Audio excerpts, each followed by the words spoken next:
those 21 Democrats. Congressman, welcome to you. Thank you so much for having me. Why do you want to give this president this power, one that you never wanted to grant President Bush? I don't know why you'd say I didn't want to grant him that. I've always voted to raise the debt ceiling. I didn't need to grant it to President Bush because Congress, those of us in the Congress, granted him his wish. We never tried to deny him the ability to pay our bills. I want to do it now because this Congress, at least this House of Representatives, would like to see us default on our obligations.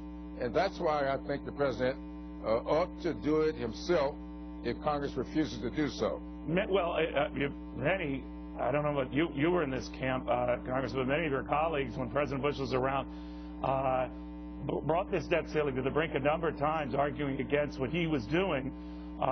You're right, never to bring us ultimately to default, but isn't the issue here what brings us to this point time and again, 50-some-odd times since World War II?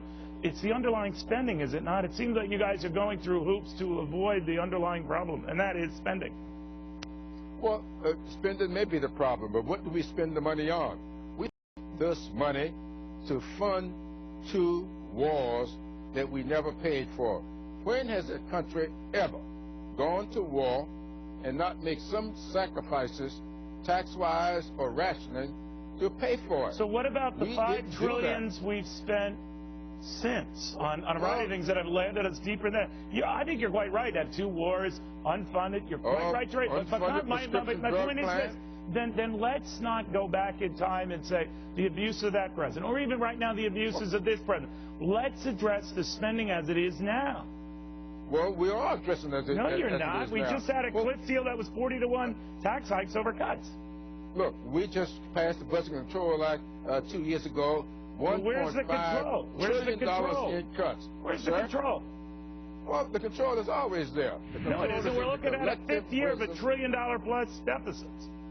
Well, you know, you think that the deficit is because of one reason. I think it's because of another reason. I believe there are 5 big items that cause the problems we have. 2 wars, 2 big tax cuts, and a big prescription drug plan. That's all Bush. So it's all on Bush. 5 things. Okay. The problem we're in now is all on Bush. Yeah. Okay. Timing means everything, doesn't it? It does. So I'm not even going to argue that point about who did what and when. I am going to ask you now, if spending is the problem, whether it's from George Bush or Zachary Taylor, can we do something now about the spending reality? And rather than come up with hoops like a $1 trillion coin or the 14th Amendment, just tackle the spending, get it under control, and we won't have to do this silly stuff, right? Well, sure, certainly. I think spending is being brought under control. Yeah. Oh, come on, Congressman. Yes, I do. Where? Yes, I do. Where? Well, we are now collecting about 50% of revenue to GDP. When during the Clinton years and everybody said we had all this growth, it was 19%. The problem we've got is that our revenue collection is way, so you're saying it's down. A taxing problem. You're saying it's a taxing problem. We're not taxing enough. Well, but no, because I'm talking about the spending. You have to compare spending to revenue. And so you want to get up to those old levels of Clinton? Yes, I would love for everything to get up to those old levels of Clinton. What kind of growth we had? 22 million new jobs, an economy growing and ever fast as it's ever grown. That was $10 trillion in debt ago. That was $10 trillion in debt ago. Look, when Bill Clinton left office, we had a $280 billion surplus after the creation of 22 million jobs. Yes, that's what I want to get back to. Job creation, surpluses in the budget. But you're not offering any spending right now, Congressman, to curtail. You're also forgetting, conveniently, I think, that president, Bill Clinton, very good fiscally, was leaving office with a recession well in place, an internet that was imploding, and a NASDAQ that was cut in half, and then shortly thereafter something called 9/11. Now, I'm not dumping anything on either him or the guy who succeeded him or the guy who succeeded him, but let's just look at the reality of what we got now. We've got massive debts, a lot more money going out than coming in, and you haven't really volunteered anything you would cut as far as that money going out. Well, we took $716 billion out of Medicare.